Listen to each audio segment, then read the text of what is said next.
So today we're going to be solving for cosine, or we're going to be using cosine to solve for our missing side. So cosine, if we remember, is cosine is equal to adjacent over hypotenuse. So, and we always look from whatever angle they're giving us.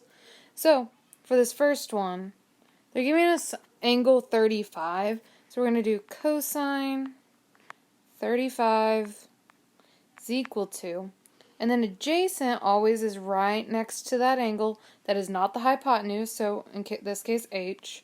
If we remember from last week, in this case h stands for, a capital H stands for height.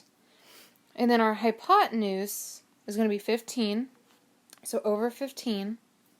So now we're going to rearrange this. So h is equal to 15 cosine 35. Then you're just going to plug that in your calculator, 15 cosine 35, and we're going to get our answer. You got to make sure that our mode is set correctly. Make sure that your calculator is in degrees.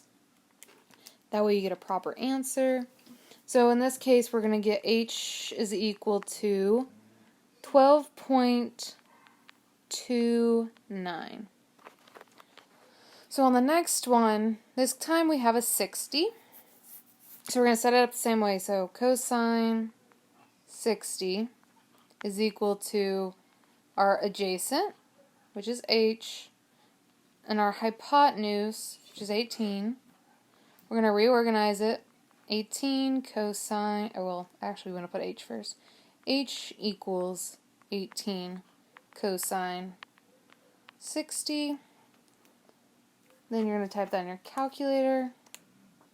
So 18 cosine 60, and we get an even 9. Doesn't happen often. Then lastly, we have 24 as our angle. So cosine 24 is equal to our adjacent. So our adjacent moved here. It's over here because it's the side without that isn't across from the right angle, right? So still, it's h. Our hypotenuse is going to be 22. 22, not 27. And then we're going to rearrange it. So h equals 22 cosine 24. We're going to just plug that into our calculator. And we get h is equal to 20.10. Rounding, of course. So, that's all you got to do for this. Remember, pay attention to where your angle is. It might move. Also, make sure you're paying attention to where your hypotenuse and your adjacent is, and go from there. Okay?